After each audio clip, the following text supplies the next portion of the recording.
श्री जगदीश प्रसाद गुप्ता छत्तीसगढ़ शासन में chief engineer के पद से रिटायर होने के बाद श्री द्वारिका महाराज स्मृति न्यास के तत्वाधान में श्री द्वारकाधीश एवं बागेश्वर महादेव मंदिर का वर्ष 2005 में अपने पुत्रों इंजीनियर कुंजन गुप्ता एवं इंजीनियर भुवन गुप्ता के सहयोग से अवंती विहार रायपुर छत्तीसगढ़ में निर्माण करवाया। श्रीमद् भागवत कथा, राम कथा, गीता तत्व, वेदांत आदि के तात्पर्य को व्यासपीठ से कहने के कारण संतों द्वारा इन्हें आचार्य श्री जगदीश भी कहा जाता है। अपना संपूर्ण जीवन परमात्मा की सेवा में दिया उन्होंने परमात्मा भगवान श्री द्वारिकाधीश के दिव्य गुणों और कर्मों को लेकर अभी तक 15 ग्रंथ लिखे हैं, जिन ग्रंथों को भारतवर्ष के जगत गुरु और महापुरुष संतों के द्वारा आशीर्वाद प्राप्त हुआ है। अभी कठोपनिषद सरलतम बोध नामक ग्रंथ जो 7 विचारों में लिखा गया है। षष्ठम विचार, ब्रह्म को बिरला ही क्यों देखता है, पर उनका उद्बोधन आप सुन रहे हैं।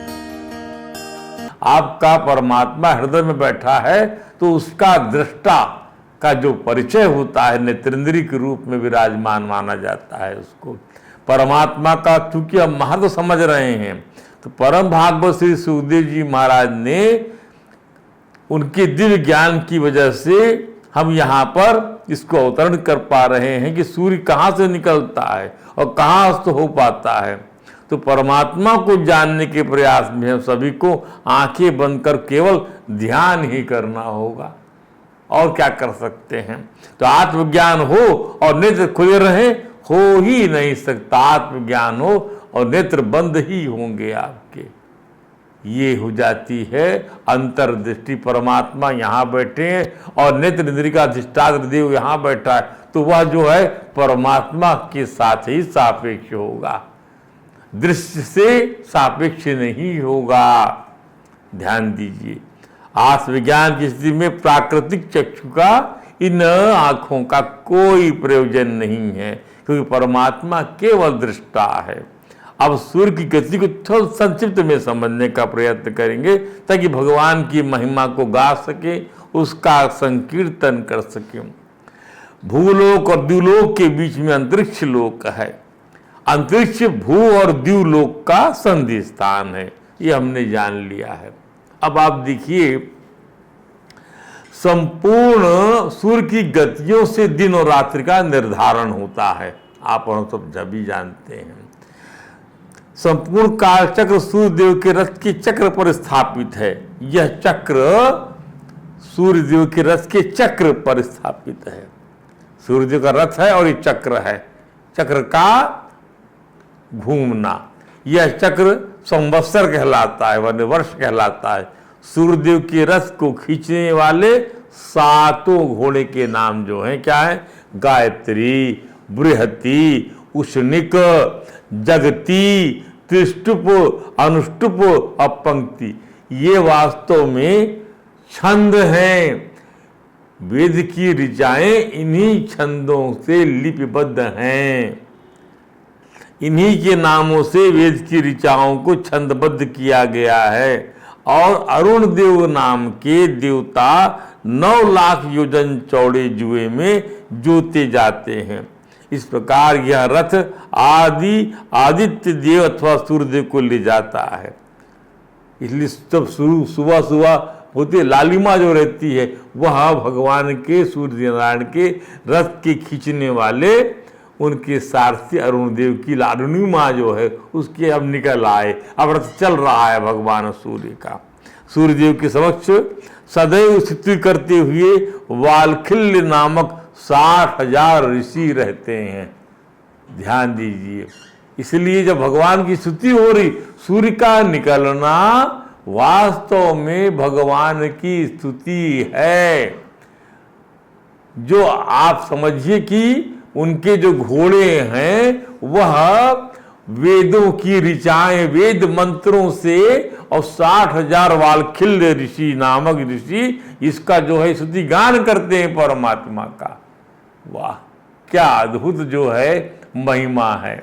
और प्रत्येक मास सूर्यदेव के माध्यम से विभिन्न नामों से श्री भगवान की आराधना करने वाले 14 गंधर्व प्रत्येक मास अप्सराएं 7 श्रेणियों में विभक्त देवता हैं। इस प्रकार सूर्यदेव 16,004 मील प्रति क्षण की गति से इस ब्रह्मांड की 9,51,00,000 योजन की प्रतीक्षणा करते हैं। तो भगवान यम ने सूर्यदेव की उपमा से उनके रूप स्वरूप से परमात्मा की ही महिमा का दर्शन कराया है। क्या कराया? ये दर्शन कराया और कहा, क्या कहा कि यतश्चोदेति सूर्यो अस्तम यत्र च गच्छति तम देवा सर्वे अर्पिताः तदु नास्त्येति कश्चन। क्या बात है! ब्रह्मांड के केंद्र में सूर्य है और ऐसा चलता है और भ्रमण होता है इसी प्रकार से। और 60,000 ऋषि, बालखिल्य ऋषि जो हैं, जब ये रथ चलता है तो भगवान की स्तुति हो रही है, अर्थात उठ जाइए सूर्योदय के समय आप, उसके पूर्व की भगवान का ये रथ निकलने वाला है। क्योंकि इसमें ये हमारा भौतिक शरीर है, इसकी ऊर्जा को हम ले लें, ग्रहण कर लें, इसलिए सूर्योदय का बड़ा महत्व है। इस प्रकार इसीलिए सूर्यदेव को जब कभी भी आप सूर्यदेव के बारे में उपलब्ध इस पौराणिक ज्ञान को, ये पौराणिक ज्ञान को चिंतन में लाएंगे, आपको परमात्मा का शासक रूप स्पष्ट दिखलाई पड़ेगा कि he is the supreme ruler. Suryadev जो सीधा आपके शरीर को प्रभावित कर रहा है, आपके नेत्रों को प्रभावित कर रहा है, आपके स्वरूप को प्रभावित कर रहा है, और आपका अपना स्वरूप ही है। सूर्यदेव को इसलिए सूर्य नारायण भी कहा जाता है। अंतिम 12वें नाम में सूर्य नारायण नाम है भगवान सूर्य का। श्रीमद् भागवत के अनुसार सूर्यदेव समस्त ब्रह्मांड के व्यापारों को, विशेष रूप से ताप माने हीट, प्रकाश, लाइट, ऋतु परिवर्तन आदि को नियंत्रित करते हैं और नारायण के विस्तार माने जाते, भगवान नारायण का के अंश माने जाते हैं। वे ऋग्वेद, यजुर्वेद, सामवेद, इन तीनों वेदों को प्रस्तुत करने वाले इसलिए त्रयीमय कहलाते हैं, जो भगवान नारायण का ही रूप है। इसलिए ये सूर्य नारायण भी कहे जाते हैं। परम भागवत श्री सुखदेव जी महाराज ने यही कहा। क्या कहा? सा एष भगवान आदि पुरुष एव साक्षात नारायण। सा एष भगवान आदि पुरुष एव साक्षात नारायण। लोकानां स्वस्तया आत्मानां त्रयीमयं कर्म सिद्ध निमित्तं कविभिः अपि च वेदेन विजिज्ञासमानो द्वात सदा विभज्य सत्सु वसंतादि ऋतुषु यथो जोष मृत्यु गुणान विदधाति। विराट जगत के आदि कारण श्रीमन नारायण हैं। विराट जगत के हमने बताया है आपको, आदि नारायण भगवान विराट जगत के।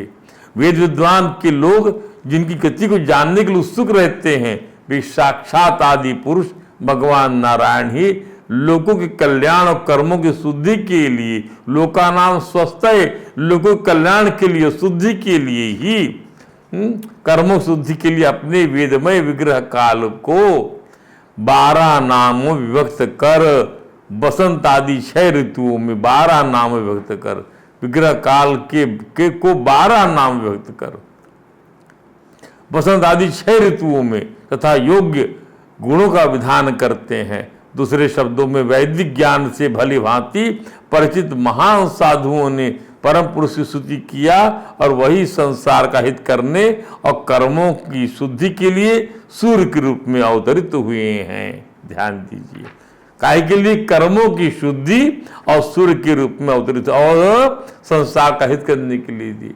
तो देखिए आप, कर्मों की शुद्धि कैसे होती है?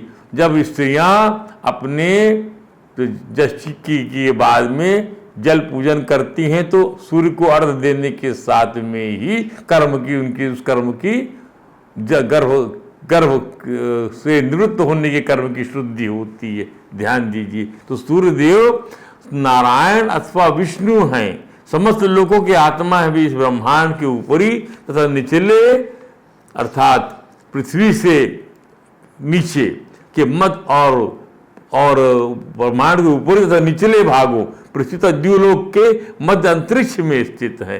काल चक्र में स्थित होकर 12 मासों को तय करते हुए सूर्य 12 राशियों के संपर्क में आकर उसके अनुसार 12 भिन्न नाम धारण करते हैं। ध्यान दीजिए, इसलिए 12 नाम हो जाते हैं सूर्य के राशियों के अनुसार से। इन 12 मासों का योगफल संवत्सर अथवा पूरा वर्ष कहलाता है। ध्यान दीजिए, तो संक्षेप में इसको बताया गया है। अब तो सारांश ये हुआ कि जिन परमेश्वर से सूर्यदेव प्रकट होते हैं और जिनमें जाकर विलीन हो जाते हैं, जिनकी महिमा से यह सूर्य देवता की उदय अश्लीला नियम पर चलती है, उन परब्रह्म में ही संपूर्ण देवता प्रविष्ट हैं, सब उन्हीं में ठहरे हुए हैं।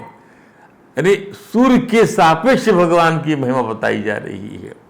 ऐसा कोई भी जो हमारी नजर में आता है, ऐसा कोई भी नहीं जो उन सर्वात्मक सर्वमय सबके आदि अंत आश्रय स्थल परमेश्वर की महिमा और व्यवस्था का उल्लंघन कर सके।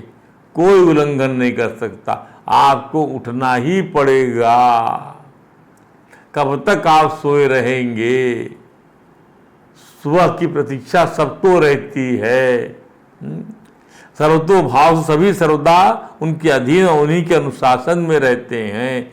कोई भी उनकी महिमा का पार नहीं पा सकता। इसीलिए सूर्यास्त के पहले पहले अंत्येष्टि कर्म भी करने का विधान बनाया गया है सनातन में, क्योंकि कर्म की शुद्धि नहीं हो पाएगी सूर्यास्त के बाद। ध्यान दीजिए, सभी चीज़ों में ये सब बातें हमारे यहाँ बताई जाती हैं।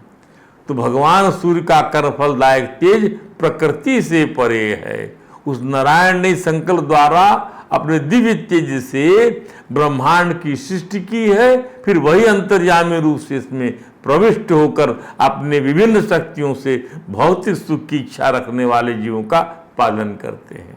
ऐसे बुद्धि प्रवर्तक सूर्य नारायण को हम नमस्कार करते हैं।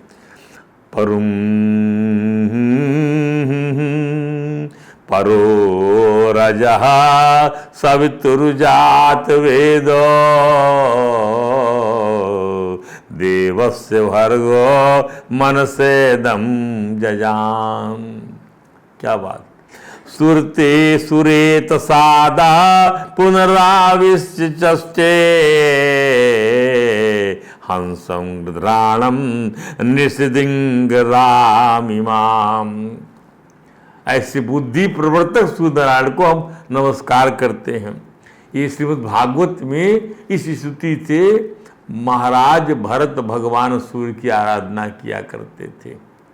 क्या कि उनका कर्मफलदायक तेज, जो कर्मफल देने, प्रकृति से परो रजा सवितु जात वेदो, जात वेदो सर्वज्ञ, परो रजा प्रकृति से परे है। उस नारायण ने संकल्प द्वारा अपने दिव्य तेज से देवस्य भर्गो मनसेदम जजान, अपने मानस अपने संकल्प से सब बनाया इसको। फिर वही अंतर्यामी रूप से पुनराविश्चे, इसे प्रविष्ट होकर अपने विभिन्न शक्तियों से भौतिक सुख की गृध्राणम रक्षा रखना जीवों का पालन करते हैं। निश्चित रिंगिराम वहाँ ऐसे बुद्धि प्रवर्तक सूर्य नारायण को हम नमस्कार करते हैं। इस मंत्र से स्पष्ट है कि सूर्य की उपासना भी परमात्मा के ज्ञान के ही सापेक्ष है। ध्यान दीजिए, सूर्य की उपासना भी। ओम सूर्याय नमः, रवये नमः, मित्राय नमः, भानवे नमः, पूष्णे नमः, खगाय नमः, हिरण्यगर्भाय नमः, मरीचये नमः, सवित्र नमः, भास्कराय नमः, अर्काय नमः, आदित्याय नमः, सूर्य नारायणाय नमः। ये भगवान सूर्य के 12 नामों से स्तुति करनी चाहिए। ध्यान दीजिए, इसलिए भगवान यम ने परमात्मा के स्वरूप में सूर्य के अस्त और उदय के गतिमान चक्र के साथ सभी देवताओं के द्वारा उनके समर्पण और स्तमन को सम्मिलित कर परमात्म तत्व का अनुपम ज्ञान कराया है। तो परमात्म तत्व का अनुपम ज्ञान करने के लिए भगवान के नेत्रों की, तो पूर्व सूक्त में हमने बता ही दिया आपको। अब आत्मज्ञान की अगली कड़ी में भगवान यम नचिकेता को 2 मंत्र, तो आत्मज्ञान की कड़ी में आपको भगवान सूर्य नारायण की गति का भी, उनके स्वरूप का भी ज्ञान होना चाहिए, परमात्मा के नेत्रों के रूप में, दृष्टा के रूप में। ध्यान दीजिए, ये उपासना आपके चित्त को निर्मल कर देगी। सूर्य उपासना, सूर्य को जल चढ़ाने का मतलब यही है, इसलिए जल चढ़ाया जाता है इसलिए तर्पण आदि समस्त जल जो है सूर्य के माध्यम से दिया जाता है। प्रत्यक्ष भगवान नारायण है सूर्य। अब इसके बाद 2 मंत्र और सुनाया है, नचिकेता को बताया आत्मज्ञान। अगली कड़ी में क्या है वे मंत्र, और फिर उसकी विवेचना करेंगे। यदेवेह तदमुत्रा यदमुत्रा तदन्वीय मृत्यो समृत्युमाप्नोति यय नानेव पश्यति। ध्यान दीजिए, मनसैवेदमाप्तव्यम नेह नानास्ति किंचना मृत्यो सा मृत्यु गच्छति यैह नानेव पश्यति यद एव इह तदमुत्र यद एव इह, जो पर ब्रह्म है, यद एव इह वही वहां परलोक में भी है। यद एव इह, जो पर ब्रह्म है वही वहां परलोक में भी है। जो परब्रह्म परलोक में है, यद अमुत्र तद अनु इह, वही वह यही यहाँ इस लोक में भी है। जो परब्रह्म क्या है, जो परलोक में है, अमुत्र वही यहाँ पर भी है, तद अनु इह। तो जो मनुष्य इस जगत में उस परमात्मा को नाना अर्थात अनेक की भांति देखता है कि वहां वो अलग है, यहाँ वो अलग है, यहाँ ऐसा है, यहाँ वो अलग है, नाना प्रकार से उसको देखता है, वह मनुष्य बारंबार जन्म मरण को प्राप्त होता है। देखिए वेद की भाषा, वाच्यार्थ क्या है, आपको बार बार जन्म लेना होगा, बार बार मरना होगा, आपकी दुर्गति अधोगति सदगति कुछ भी पर मोक्ष नहीं होगा आपका। क्यों? क्योंकि आप परमात्मा को कहीं मानते हैं, कहीं नहीं मानते, कहीं है और कहीं नहीं है। नहीं नहीं नहीं, कहाँ नहीं है परमात्मा। इस योग को हमने हिरण्यकश्यप और प्रहलाद के संदर्भ में देखा है। जब पूछा गया बता तेरा परमात्मा इस खंबे में भी है, हाँ है। तो ये अनुभूति की बात है, हर काल में हर स्थान पर वो है। आत्मस्वरूप इसी प्रकार से है, कहाँ नहीं है वो। तो बारंबार जन्म मरण को प्राप्त होता है वो व्यक्ति जो परमात्मा को विभिन्न नाना नाना अर्थात अनेक की अनेक है, अनेक की भांति देखता है। ध्यान दीजिए, मने एक परमात्मा उसको अनेक दिखता है नहीं, वही है, यहां पर भी वही है, इस जगह पर भी वही है, सब जगह सब उसको देश काल वस्तु खंड खंड नहीं कर सकती कि तुम्हारे में अलग है, उसमें अलग है, उसमें अलग है, नहीं, वो नाना नहीं है। पुनश्च इस जगत में एक परमात्मा के अतिरिक्त नाना नाना अर्थात भिन्न भिन्न भाव रूप कुछ भी नहीं है। समझ ध्यान से क्या कह रहे हैं यमराज, यदेवेह तदामुत्र, जो यहाँ है वही परलोक में है। तदमुयदमुत्र तदन्वीह मृत्यु समृत्युमाप्नोति यैह नानेव पश्यति मनस्या एव इदम् आप्तव्यम नेह नानास्ति किंचना मृत्यो समृत्यु गच्छति यैह नानेव पश्यति। तो ऐसा अद्वितीय भाव केवल शुद्ध मन से प्राप्त किए जाने योग्य है कि परमात्मा भिन्न भिन्न भाव रूप से नहीं है, अद्वितीय है, एक परमात्मा से कुछ भी नाना नहीं है, कोई भिन्नता नहीं है। जो मनुष्य इस जगत में उस परमात्मा को नाना की भांति देखता है, वह मनुष्य मृत्यु से मृत्यु को प्राप्त होता है, यानी कि बारंबार जन्मता और मरता है। आइए इसकी हम इसको समझें कि भगवान यम ने नचिकेता को जो ये बतलाया शब्दों में, पर बताया शब्दों में, पर लक्ष्य क्या है इन शब्दों से? आत्मज्ञान की प्राप्ति कैसे हो नचिकेता को। किसी जिज्ञासु को आत्मज्ञान की विशुद्ध विवेचना के लिए हम भगवत गीता और विवेक चूड़ामणि में परमात्मा परम परमात्मा भगवान श्री कृष्ण और आदि शंकराचार्य भगवान के उपनिषद संबंधी ज्ञान को यहाँ पर उद्धृत करते हैं। जो सर्वशक्तिमान सर्वांतर्यामी सबके परम कारण परब्रह्म पुरुषोत्तम यहाँ पृथ्वी लोक में है, वही वहाँ परलोक में अर्थात देव गंधर्वादि विभिन्न अनंत लोकों में भी तथा जो वहाँ है वे ही यहाँ भी हैं। एक ही परमात्मा अखिल ब्रह्मांड में व्याप्त है। एक ही परमात्मा अखिल ब्रह्मांड में, जो उस एक ही परब्रह्म को लीला से नाना नामों और रूपों प्रकाशित देखकर, लीला से उसके नाम अनेक हो गए, रूप अलग बन गए। ये वरा अवतार, ये हयग्रीव अवतार, ये नरसिंह अवतार, नाना रूप बन गए। मोह उनमें नानात्व की कल्पना करता है कि ये देवी जी का रूप धारण कर लिया है, यहाँ देवता का रूप धारण कर लिया है। वेदों में अनेक देवताओं के नाम आते हैं, उन देवताओं के कारण से भी उन्हीं भगवान की स्तुति होती है। तो पुनश्च परमात्मा का परम तत्व शुद्ध मन से ही इस प्रकार जाना जा सकता है कि इस जगत में एकमात्र पूर्ण परम परमात्मा ही परिपूर्ण, एकमात्र पूर्ण ब्रह्म परमात्मा ही परिपूर्ण, वही भरा हुआ है। अभी आगे इसको कई उदाहरणों से दृष्टांतों से समझाया जाएगा। सब कुछ उन्हीं का स्वरूप है, यहाँ परमात्मा से भिन्न कुछ भी नहीं है। जो यहाँ भी भिन्नता की झलक दिखता है वह मनुष्य मृत्यु से मृत्यु को प्राप्त होता है, अर्थात बार बार जन्मता मरता है। अब क्या कहा गया इसके अंदर में? ये कहा गया यदि वे तदमूत्र यद मूत्र तदमीह मृत्यु से मृत्यु आपनो या इह नाने पश्यति। पश्यति का अर्थ क्या है? पश्य माने आंखों से देखना और पश्य माने बुद्धि से देखना।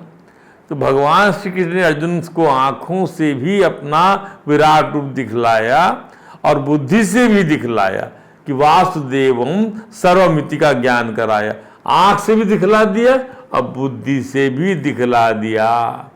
तो दोनों ही तरीके से आपको परमात्मा को देखना आना चाहिए, आंख से भी और बुद्धि से भी। आंख से जब देखने वाली बात आई तो ज्ञान के चक्षु जब मिलेंगे आपको, तब आपका देखना सार्थक होगा। तो चूंकि यदि हमने विराट रूप की और वासुदेव रूप की ये किंचित विवेचना कर लिया हमने, तो भगवान यम का यह उपनिषद वाला जो अर्थ समझ लेंगे हम। भगवान श्री कृष्ण कहते हैं अर्जुन से क्या? बहुनाम जन्मनाम अन्ते ज्ञानवान मां प्रपद्यते वासुदेव सर्वमिति समहात्मा सुदुर्लभा। क्या बात है! वासुदेव सर्वमिति, वही कह रहे हैं ना वो कि ये परमात्मा ही चारों तरफ सब जगह भरा पड़ा हुआ है। ना अलग अलग ना देखो, भिन्नता नहीं है उसके अंदर में, वस्तु में भिन्नता है, पदार्थ में भिन्नता है, उसमें भिन्नता नहीं है। वो वैसा का वैसा ही एक रस समाया हुआ है, एक रस। ध्यान दीजिए, सारी भिन्नता, सारा परिमाण, सारा नाप, सारा जोक, सब सारे स्थान में जो अलग अलग स्थान बना दिए, ये स्थानों में बंटवारा है, वस्तु में बंटवारा है, काल में बंटवारा है। ये अलग अलग नजर रूप में बंटवारा है, आकृति अलग अलग है, लेकिन वो है एक। ये बताया जा रहा है यहां तक कि सब वासुदेवा सर्वमिति, सब कुछ वासुदेव है।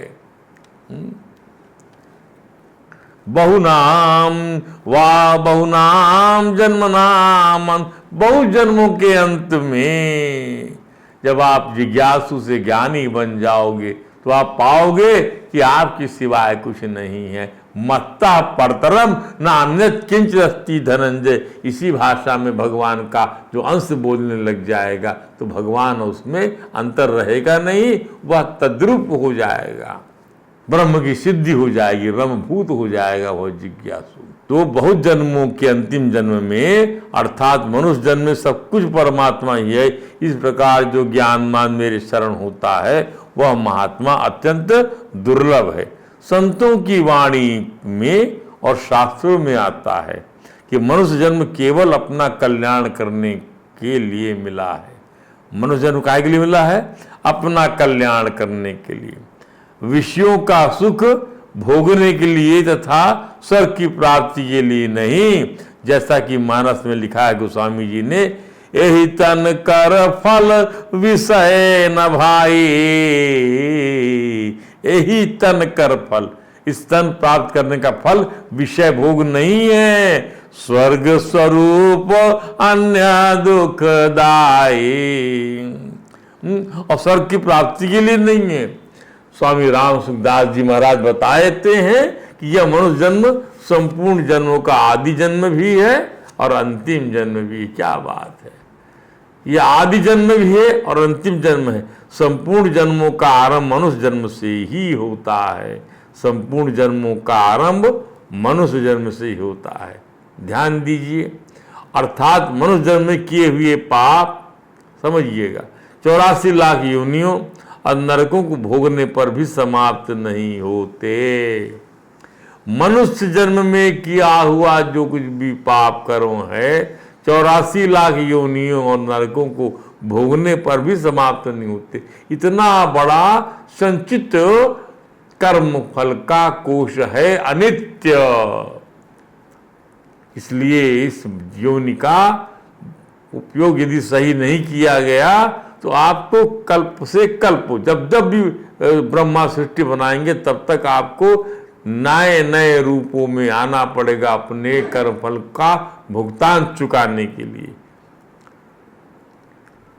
इसलिए यह संपूर्ण जन्मों का आदि जन्म है, क्योंकि क्या होता है, कर्म भोगने के बाद बाकी रहते हैं। मनुष्य जन्म में संपूर्ण पापों का नाश करके, संपूर्ण वासनाओं का नाश करके अपना कल्याण कर सकते हैं, भगवान को प्राप्त कर सकते हैं। इसलिए संपूर्ण जन्मों का अंतिम जन्म है कि भगवान को प्राप्त कर लिए फिर नहीं जन्म लेना है। अब भगवान को प्राप्त नहीं कर सके, नाना प्रकार से भी उनमें भिन्नता देखते रहे, अपने आसुर को नहीं पहचाना, आपने आकृति विषय आदि की भिन्नता में खोकर रह गए, तो आपको जो है फिर से भोगने के संसार में आना पड़ता है।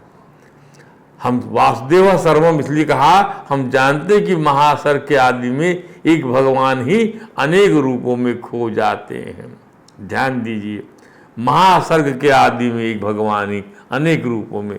छांदोग्योपनिषद की अध्याय 6 खंड 2 के मन 3 के अनुसार तदैक्षत बहुश्याम प्रजा ये तत्तेजो असृजत, तत्तेज ऐक्षत बहुश्याम प्रजा ये तदपो असृजत। अर्थात उस सत्य ने ईक्षण किया, अर्थात दर्शन किया, तदैक्षत, उस सत्य ने तदैक्षत बहुश्याम की मैं बहुत हो जाऊं, अनेक प्रकार से उत्पन्न हों, प्रजा ये तत्तेजो असृजत, उसने इस प्रकार तेज को उत्पन्न किया।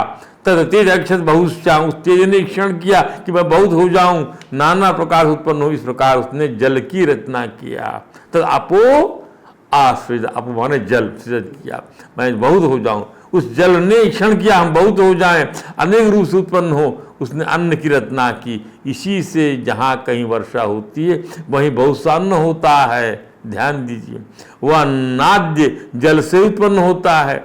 भगवान शंकराचार्य ने ईक्षण शब्द का अर्थ दर्शन बताकर स्पष्ट किया है कि सांख्य का कल्पना किया हुआ प्रधान अर्थात प्रकृति जगत का कारण नहीं है, और सद ईक्षण करने के कारण चेतन है। उसने जिस प्रकार ईक्षण किया सो श्रुति बतलाती है कि मैं बहुत हो जाऊं, प्रजा ये प्रकर्ष से उत्पन्न हो। जिस प्रकार की घटादि के आकार से मिट्टी अथवा बुद्धि से कल्पना की हुई सर्पादि आकार से रज्जु उत्पन्न होती है।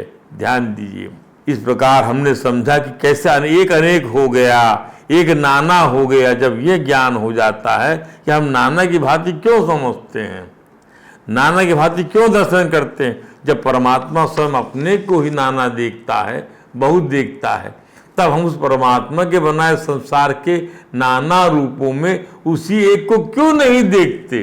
ध्यान दीजिए, जब परमात्मा अपने को के परमात्मा स्वयं अपने को ही नाना देखता है। क्या? जल बन गया, जल से अन्न बन गया, तेज से जल, जल से अन्न आदि, तो वो सब परमात्मा ही तो बन रहा है। तो जब परमात्मा अपने को नाना भिन्न भिन्न देखता है, तब हम उस परमात्मा के बनाए संसार के नाना रूपों में उसी एक को क्यों नहीं देखते, क्यों हम भिन्न भिन्न देखते हैं।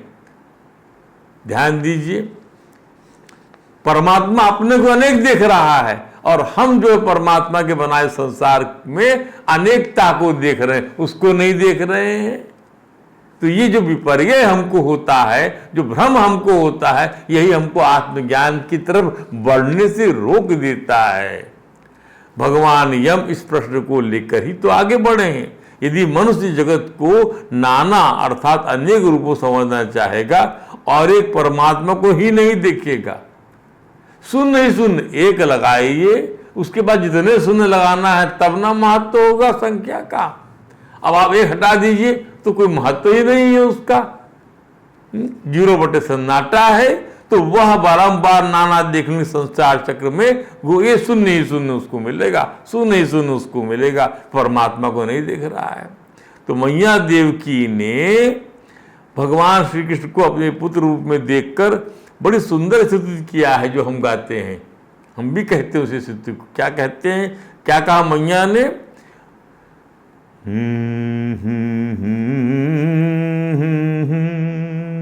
रूपम यत तत् प्राहुर्व्यक्तमाद्यम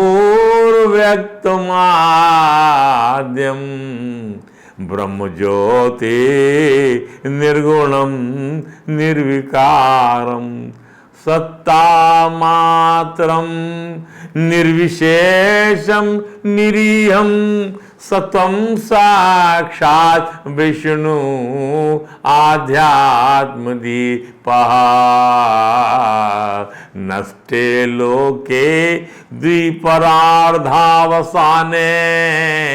महाभूतेषु आदिभूतं गतेषु व्यक्ति अव्यक्तं काल वेगेन याते भवाने का शिष्यते शेष संज्ञा शेष नारायण नारायण नारायण। गाइए, भजमन नारायण नारायण नारायण श्रीमन नारायण नारायण नारायण। क्या अर्थ है इसका? हे प्रभु, देवकी जी कहती हैं भगवान को अपने पुत्र रूप में देखकर, हे प्रभु, वेदों ने आपके जिस रूप को अव्यक्त और सबका कारण बताया है, आपके जिस रूप को, रूपम यत तत् प्राहुर अव्यक्तम आद्यम, आपके जिस रूप को अव्यक्त बताया है वेदों ने, और सबका कारण बताया है, आदि कारण। ब्रह्म ज्योति निर्गुणम निरीहम, निष्क्रिय केवल विशुद्ध सत्ता के रूप में कहा गया है। वही बुद्धि के प्रकाशक विष्णु आप स्वयं हैं, बुद्धि के प्रकाशक विष्णु। ध्यान दीजिए, बुद्धि का प्रकाश है भगवान। आप अपनी बुद्धि में प्रकाश कब आएगा? जब आपकी चित्त की मलिनता, आपकी चित्त की मलिनता जो काम वासना से लिपटी हुई है समाप्त हो जाएगी। केवल और केवल भगवान का राग रह जाएगा वहां पर, भगवान की आसक्ति रह जाएगी वहां पर। ध्यान दीजिए, भगवान की आसक्ति तो वैराग्य है, और वैराग्य क्या है? भगवान की आसक्ति ही वैराग्य है। भगवान का ज्ञान ही बुद्धि का प्रकाश है। ध्यान दीजिए, ब्रह्मा की जब दो पदार्थ की आयु समाप्त हो जाती है, जब महाप्रलय हो जाता है और उसके बाद में सृष्टि का प्रारंभ होता है, तो केवल शक्ति के प्रभाव से सारे लोग नष्ट हो जाते हैं। जब द्विपराग उसकी आयु समाप्त हो गई, ब्रह्मा समाप्त हो गया, तो उसका अर्थ क्या है? सारा ब्रह्मांड जो है कल्प कल्पांतर का समाप्त हो गया। ब्रह्मा की आयु भी जो कल्प में प्रलय होती थी, अब वो महाकल्प हो गया, अर्थात ब्रह्मा की आयु, अब नया ब्रह्मा पैदा करेंगे भगवान।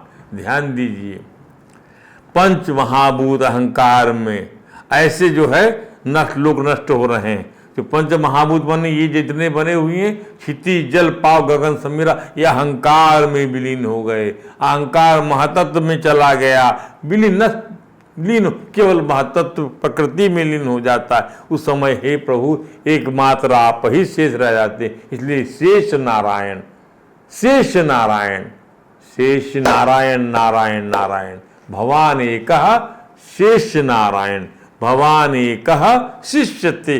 केवल आप ही बचे रहते हैं, आप नष्ट नहीं होते, आप ही बनते हैं, आप ही जो है बिगाड़ते हैं, आप ही बनने वाले हैं, आप ही बनाने वाले हैं।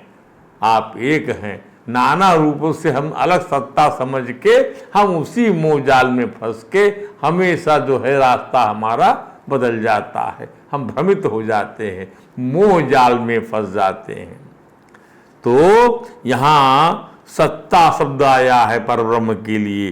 शेष नाम का किंचित विभाजन कर लीजिए। जिस सत्ता से यहाँ नाना रूपों परमात्मा व्याप्त हो रहा है, जिस सत्ता से परमात्मा, उसी सत्ता से परमात्मा वहाँ परलोक में भी नाना रूपों में व्याप्त हो रहा है।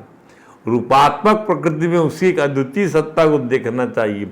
रूपात्मक प्रकृति, प्रकृति के जितने भी रूप हैं उसमें आप एक अद्वितीय सत्ता को देखिए। जितने भी रूप हैं आप खुद देख लीजिए, चाहे जितना भी रूप है, जितने भी गांव, सब जगह भारतवर्ष की सत्ता है। तो होता यह कि परमात्मा का ही एक अद्वितीय स्वरूप भूतों से पंचीकृत नाना प्रकार के रूपों में भासता है। त्रिगुणात्मक अहंकार से नाना प्रकार की मनोवृत्तियों में भासता है। त्रिगुणात्मक अहंकार से नाना प्रकार की वृत्तियां हमारे भासता है। फिर समझिए, परमात्मा का ही एक अद्वितीय स्वरूप भूतों से पंचीकृत होकर नाना प्रकार से, पांच भूत मिल गए, क्षिति जल पावक गगन समीरा, ये पंचीकृत एक साथ हो गए। इसके से नाना नाना प्रकार के रूप बन जाते हैं। किसी में कुछ कम गंध का अंश है, किसी में पृथ्वी का अंश ज्यादा है, किसी में कुछ खास विशेषता है, किसी में विशेषता नहीं है। और उसी में त्रिगुणात्मक अहंकार से, अर्थात सतोगुणी अहंकार, रजोगुणी अहंकार और तमोगुणी अहंकार के नाना प्रकार की वृत्तियां आती हैं हृदय के अंदर में, तरंगे उठते रहती हैं। इसलिए मगर कहा गया इन वृत्तियों को। महतत्व से नाना प्रकार की चित्त बुद्धि वृत्ति से भासता है। महतत्व से, क्योंकि भगवान की समष्ट बुद्धि है प्रभु के पास में।